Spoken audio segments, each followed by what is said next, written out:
Hello, it is Friday, June 30th, 2023. I'm Chris Remo, and welcome back to the New York Times Crossword Daily Solve. It's a Friday puzzle today, which means a themeless crossword, our first of two themeless crosswords for the week. No theme, just solving. And today's themeless edition of the Daily Solve has been brought to us by Mitchell Turek, Jenny Montague, Lewis Williams, and, as always, the invaluable Timothy Mark, the indomitable Shoalmaster, and the incredible Horan family. So thank you so much to the six of them, benefactors of the Daily Solve Patreon campaign, for their generous support. They are sustaining this channel and keeping this series going. For that, I'm incredibly appreciative. And part of that appreciation will be, shortly after recording this video, posting this week's New York Times mini crossword pseudo speed solve, in which I solve the last 7 New York Times mini crosswords quickly with minimal commentary for patrons. Anyway, the rest of the videos that are available to patrons can also be found at patreon.com/dailysolve or on a link in the description field. Of course, there you can support the channel directly, and thank you to everybody who's done so. There's also the Daily Solve Let's Check the Crosses mug for benefactors. Do also subscribe to the channel. That's a big help. If you've not gotten around to it, do consider doing so. And there's the Daily Solve it's not the Let's Check the Crosses official Daily Solve Discord, it's just the Discord. It doesn't have a particular name, the Daily Solve Discord, and it's a nice friendly chat community you can join with a link in the description field. So go check that out as well. All right, let's get on to today's crossword. This is a Friday themeless puzzle by Carly Shuna, who's constructed one puzzle previously, so this is her second, and it was edited, as always, by Will Shorts. So let's start solving, see what's in store. Friday's often a bit of a punny day, or maybe a bit of wordplay, misdirection, that sort of thing, as this looks like it might be. Crash protection could obviously be something like knee pads, which would actually fit, but it could be something dealing with a computer crash, I don't know what that would be, if antivirus or something. It doesn't really sound right. Isn't oneself. Am or aren't? No, I don't know what I'm thinking. Doesn't work at all. Isn't oneself, yeah, not sure. Gulp. Uh-oh, maybe? What was that here? Waiting to exhale, or Bridget Jones's Diary, dismissively. Well, you could dismissively refer to those as chicklit, derisive term for women's literature, which is obviously a rude way to dismiss something. Isn't oneself. Oh, acts. You aren't being yourself, you're acting as somebody else. There we go. Okay, wear out. If you wear yourself out, you tire. This again, crash protection. Oh, autosave. You could be using software that autosaves so that if your computer does crash, you haven't lost your work. At least you've not lost much since the last autosave. National Book Month, October, it looks like. And accessory worn with goggles. A ski cap, I suppose? That seems plausible. Mexican wrap, a tortilla. You could wrap a burrito tortilla. In a tortilla, I mean. Where can you hear pins drop? Where you can hear... Oh, an alley, a bowling alley. The bowling pins literally drop and you can hear them. It's a very good clue. Bad lot. A vile bunch, a vile crew, a vile... not sure. As frickin' if.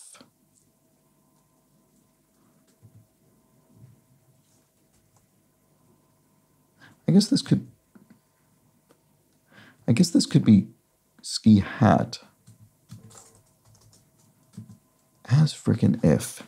This could be hell or heck something. Let's see if I can get any more crosses here. Some pyramid builder, the Maya. Some pyramid builders, Maya, the sort of kind of ziggurats, I suppose. And bad lot. Oh, villains? Maybe that's actually the answer. Right, okay. I thought it was going to have vile in it, but I suppose I'm sure that shares the same etymological root. Okay, there we go. So, among others, oh, et al. Okay, so this as frickin' if hell, no, or something. Not yet known for short. TB, this is one of those where could be TBD or TBA. Depends who doesn't know it. If it's not known by anybody, it could be TBD, to be determined. But if it's only not known by sort of the public, it could be TBA, to be announced. It might be known by somebody, but not yet announced, and therefore not known to others. But I don't know which it is. Its name is completely fabricated, despite being translated, so to speak, as Gem of the Mountains. Interesting. So, presumably that means this is a brand name, and they claim that it means Gem of the Mountains, even though it actually has no sort of legitimate linguistic meaning. I have no idea what that is. Oh, igloo, maybe? I don't know. I have no idea. When in blank, don't. When in doubt, don't. Maximum attributed to Benjamin Franklin. Oops. I just can't see what this is. I don't know. 52 semanas, an año, a year. So 52 weeks in a year in Spanish. And, or maybe this is the Portuguese version without the tilde, because I don't know if the word for week is the same in Portuguese. Well, anyway, dancing duo of the early 1900s. Dancing duo of the early 1900s. Early 1900s. Boy, that's really... By early 1900s, I mean, how early do they mean? Is this sort of prior to kind of film being a sort of ubiquitous thing? I'm wondering if I'm going to know this. I mean, my first thought was stairs, but I don't think that's right. I can relate in Gen Z slang. Gen Z slang. I don't know. Do I? I'm not sure if I'm going to know this. Bottom. Farm sound. Ba. Buying of a sheep. Borrowing option. It's a big thing. Okay, maybe I shouldn't put this in yet. Tied up.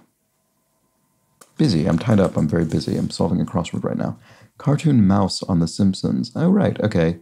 That's the fictional cartoon series within the world of The Simpsons, the Itchy and Scratchy show, which I think is sort of loosely based on a kind of Tom and Jerry type of cartoon. And then abandon is, well, it could be abandon as a verb, or it could be as a noun, sort of with reckless abandon. Sassy retort. Service provider. Could be service like tennis serve. I'm just trying to think of what this could be in a misdirecting kind of way. French thinker. Idée for idea. Not sure if that's close enough to think. I'll maybe just put it in just so I can look at. Oh no, this doesn't look very right. It doesn't look correct at all. Never mind. I was thinking of thinker like a real poser, a real problem to solve, an idea, but it doesn't really match. It's not a good. Wasn't a good thought. You know you wanna do it, maybe? You know you wanna. I'm in, but that's from the other person's perspective. My blank. My... Oh no, this corner is really doing me in, isn't it? Let's see. Hell to the no? As frickin' if.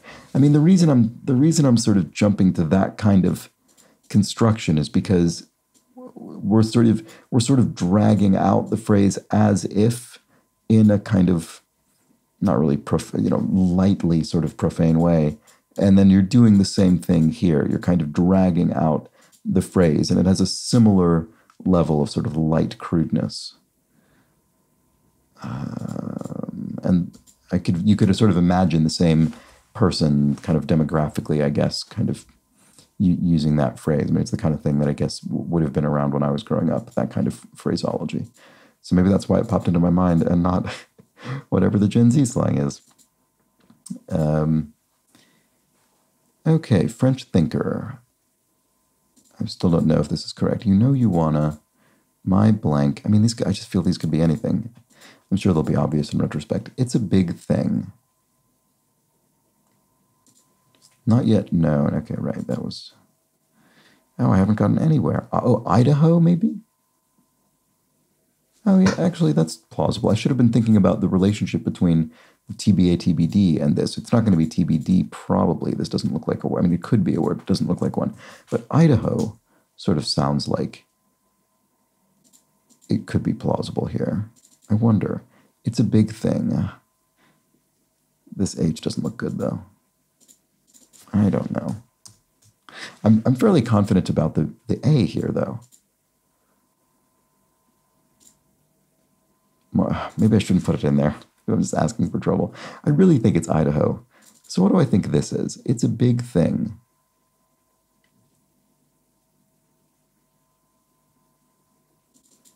I don't know. I think it's at least an A. Marketer's payoff. A sale, a conversion, marketer's payoff. A trend, a metric? I don't know. I'm just babbling at this point. The first recipe for one was published in Tramping and Trailing with the Girl Scouts, 1927. Was it a s'more, maybe? Which is certainly associated with sort of camping trips and things that, you know, things that Girl Scouts might do, Girl Scouts and Boy Scouts alike, I suppose. Marketer's payoff. Prefix with present, omnipresent, always present. Climate writer Klein. Oh, Naomi Klein. That name sounds familiar. Go out for... I'm just checking the crosses. Go out for a bit. Oh, nap. You go out for a bit. You go unconscious for a bit. You nap. You take a nap. Exclusively. Alone. Is this exclusively the case? This, well, sort of works. Marketers pay... Oh, sale. Oops. Sorry if I just brushed the microphone there. Sale, and then procedure that may involve a pumice stone informally. A pedicure? Procedures plural. Pedis. Sorry. Yes. Okay. There we go. Tears up, cries. Certain modern investment informally. Cryptocurrency. That's a certain modern investment. Crypto for short. Marketer's payoff. Resale? I don't know why a marketer would be marketing a resale specifically. I can relate. Oh, something about a big mood or something. That's such a mood? Or that is such a mood? Wow. Is that it? That is such a mood. I mean, that's certainly a thing. So as someone, millennial, which I guess is one generation sort of, what, older than Gen Z, I suppose? Is it one or two? I think one. I guess this is sort of in my orbit of awareness. That is such a mood. I remember several years ago when everyone started saying mood. Okay, borrowing option. Car loan? Farm sound. If this is borrowing option. Hangs on. If this were an S then, oh, cash loan? Maybe? That could be the answer. New employee, a hire. Surely you know that's ludicrous. All right, so we have three phrases, or, you know, verbal things you would say verbally as a phrase in these kind of three evenly spaced slots here. Surely you know that's ludicrous. Brief outline.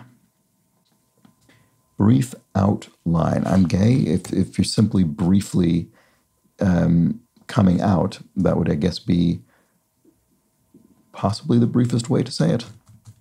There we go. That's a very clever clue. Okay, surely you know that's ludicrous. This feels like maybe cash loan is wrong. Something about this doesn't look... What was this again? Borrowing option. Cash card? It doesn't really, I don't think that's anything. Okay, brand sold at pet stores. Alpo, maybe? That's a pet food brand. Way out. I don't know. I mean, these seem pretty likely to be correct. So can I get anything that crosses them? Like a tryst, usually. So tryst is often a kind of illicit romantic affair. I guess it doesn't need to be illicit, does it? I think it implies that, but doesn't need not necessarily be. Actually, now that I look at this doesn't look very likely. Maybe one of these is wrong. Brief outline. Maybe I was on the wrong track with this entirely. Brief outline.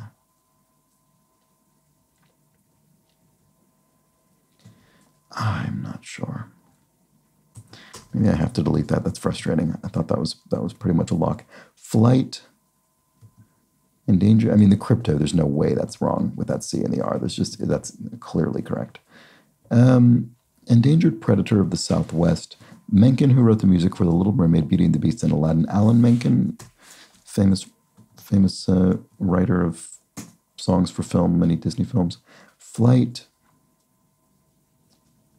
The Lamb. You're on the lam. You're sort of fleeing justice, maybe. That could be the answer. Endangered Predator of the Southwest. Lynx, maybe? That sounds like a Southwest animal, that kind of cat. Lynx, I bet that's right. Like a tryst. Oh, no, this doesn't look good.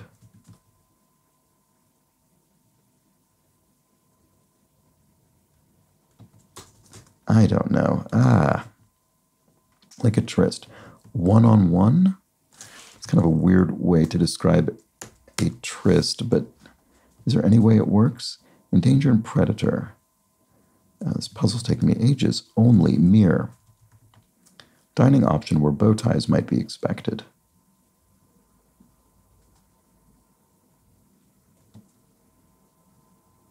Lobo? Endangered Predator? The what is it? A gray wolf? What kind of wolf is a lobo specifically? I mean, I know lobo essentially means wolf, but it's a particular kind of wolf. I think it might be a gray wolf. Dining option where bow ties might be expected. Way out. Something whole? Flying Solo. Oh, Flying Solo. Han Solo from Star Wars who flies spacecraft. Way out.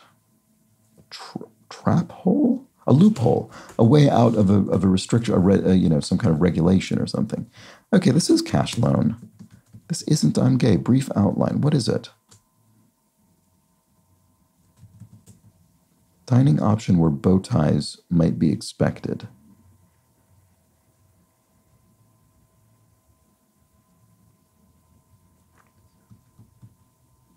Brief. Oh, I lose, as in I'm out of the game. Right. Okay. Yeah, okay. I guess I was looking for something punnier, but that is still a pun because an outline, if you read it idiomatically, means, a sort of summary or a description of something. And so this is out in the sense of being out of the game. That's very clever. I was double misdirected. I wonder if that was intentional. Okay, so, pasta bar. Oh, very clever. So bow ties might be expected. You think it means black tie dress code, but no, it means bow tie, the little bow tie pastas. The farfalle, the butterflies. Okay, brands sold at pet stores. It is Alpo. That was my first guess. Surely you know that's ludicrous. Something really?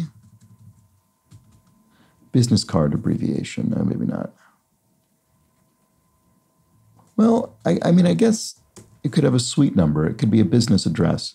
And so the business could have a suite number inside of a building. I mean, that's possible.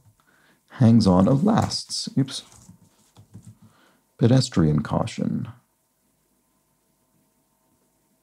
Not sure. Dancing dew. Oh, maybe it is the stairs. Oh, right. Okay. Fair enough. Fred Astaire. Pedestrian caution. Hawaiian, e.g. Oh, a Hawaii, as in a Hawaiian, a person from Hawaii would be an islander. Okay, so pedestrian caution. Oh, wait. Don't cross. Wait. Renounce. Surely you know that's ludicrous. Come on, really? No. Doesn't fit. Split up, divide. Word with tea or autumn. The tea leaves or autumn leaves. They're both common enough things to refer to. Spiritual. Now, it could be spiritual, the adjective, but it could conceivably be spiritual as in the kind of song. But I think that's less likely. Steamed rice cake. An idli, this is an Indian thing, I'm pretty certain. And air.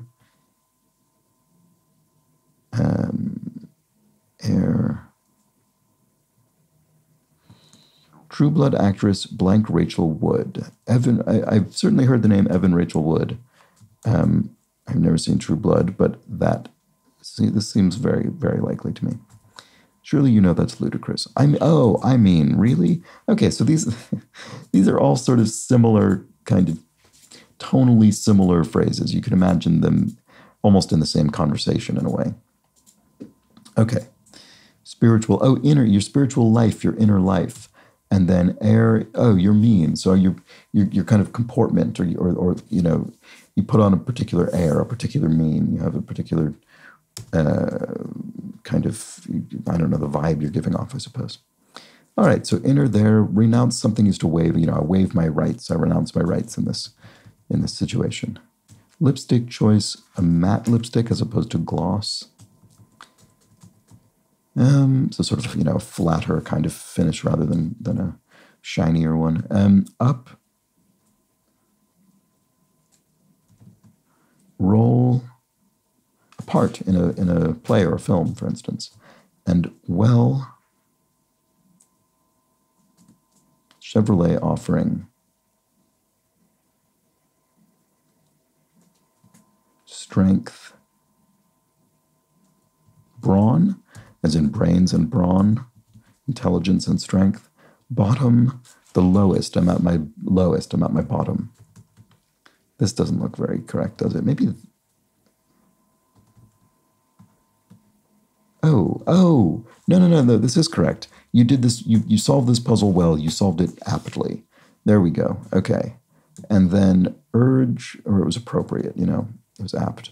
Urge, I guess solved it well would be more like you solved it adeptly, but it was aptly, this clue was aptly chosen, you might say. That would be better. It was more appropriately chosen. Okay. Anyway, urge is a yen. You have an urge to do something, a yen to do it, a kind of desire. And a Chevrolet offering, Tahoe, that's some kind of big vehicle. So that's correct. And then up, in baseball, if you're up, you're at bat. Okay, great. I really think this is Idaho. I just think it is. It might say 0 on its container. Oh, soda? That's a sort of, there's Coke Zero, right? Diet soda, right? Okay, so this is referring to, what is it? They claim they have, 0 calories, I guess, on diet sodas. Abandon, ditch. You ditch somebody, you abandon them. Sassy retort. What was this? Oh, brouhaha. That's why this looked a bit strange. Brouhaha, it's a big thing. It's a whole big thing. It's a big brouhaha. It's a big to-do. Okay, there we go. Sassy retort, bite me. Okay, there we go. Keeping in, that's more of a sort of Gen X phrase, I guess. It's stuck around, I suppose, but service provider. Service provider. French thinker. Oh, tête, as in your head. It's the part of you that does the thinking. And you want to, come on, in this contracted form. And then finally, my hero, you might say. And service provider is a rector, so this would be a church service. Another very clever bit of misdirection. This is a very Friday puzzle. Oops, and there we go. Very Friday puzzle and a very sassy puzzle. With all of our, we have all these sort of bits of sass all throughout the puzzle. I mean, these 3 kind of headline entries, but then even come on is kind of lightly sassy. And then I think there was, bite me as well up here. Yeah, okay. So it's kind of throughout, sort of throughout we had just a bit of attitude and a bit of sass, a bit of just a whole whole particular mien, whole air across this puzzle. And there we go. It felt very Friday in that respect. Even though Friday's unthemed, I feel as though they're often the puzzles that actually, in some ways, are most attuned to a particular, I guess, mood, you could say, that the constructor is conveying. That does seem to be sort of a Friday thing, whereas the Saturday is often more about actual just difficulty, just more straightforward challenge throughout the puzzle. But often on Friday you do get a particular sort of mood conveyed in a themeless context, and I think we did today. That was a really nice grid. It felt like it had a real character to it. Hope you agreed. Hope you enjoyed it. Let me know how you fared with this one. And I will now address a few comments from yesterday's video. So let's do that. What did we have? Okay, so Andrew Taylor explained, regarding a tittle, it's the dot on a lowercase I, as in jot and tittle, where jot in that context refers to iota. And that's very interesting. I didn't think I knew that, a tittle, the dot on a lowercase I. And then George4943 adds, and a dot on the J as well, the lowercase j. The jots refer to a feature of writing Hebrew. That's interesting. All right. The plebiscite regarding the French shoe, the sabot, and its relation to the word sabotage, so S-A-B-O-T. Sabotage is supposed to come from French peasants throwing their clogs into machinery during the Industrial Revolution, says the plebiscite. That's close, but not quite the case. I did look this up, and I think, so Spiegelthing responded as well. A sabot is a type of wooden shoe associated with the lower classes in the 16th to 19th centuries in France and other surrounding countries. An alleged, this is that same etymology, throwing their sabots into the machines. But in truth, Spiegelthing adds, sabotage is derived from the noise and clumsiness associated with the wooden sabot shoe, and then tells the story of the Luddites, who were members of the 19th century movement of English textile workers who opposed the use of labor-saving machinery, often by destroying machines in raids. And this is the origin of the term Luddite today, used to mean a person opposed to new technologies or ways of working. Indeed. Anyway, they're both sort of, there's elements of truth of both of those comments in the etymology of sabot and sabotage. It's not so much throwing their shoes into the machine, which is not an accurate etymology with respect to that word, but it did have to do with the noise and jostling, as Spiegelthing said, but also it was specifically workers who were sort of discontent and were interrupting work. They were workers who would wear those wooden shoes. So it's sort of a bit of both, but the actual proximate etymology is the clattering sound made by the shoes themselves on the floor. All right, let's see. Stephen Giblin points out that apparently I missed a deployment of ode, the official poetic form of the New York Times crossword, via the clue dedicated address, which is a clever way to refer to an ode. And Stephen also explained how I ended up misleading myself with latents rather than latency. It was because I entered travel agents rather than travel agency in the theme, one of the theme entries. Whoops. And finally, David R. Plank, this is really interesting. I'm glad to now know this, has an explanation of dysphemism versus euphemism. The prefix dys is from the Greek for bad, for instance. Dyspepsia equals indigestion, whereas the prefix eu is from the Greek for good, e.g. euthanasia, good or good death. Euphemism is a good way of phrasing something. Ergo, dysphemism is a bad way of phrasing something. And Foyfluff has a couple of answers, a couple of examples of this, calling a toilet a crapper, for instance, or referring to your partner as a ball and chain. So it is in that sense sort of the opposite of a euphemism. You're not softening the thing, you're actually making it harder or sort of worse sounding. So there we go. Great word, great bit of information from, always good information from everybody. So thank you so much for all of those. And that's that for today's video. I'll be back, of course, for tomorrow's crossword, the Saturday themeless puzzle. Might be a tougher one. You never know. That's often how it goes, though, on Saturdays. Do join me then. But until that point, please do have an excellent remainder of your Friday. Take care.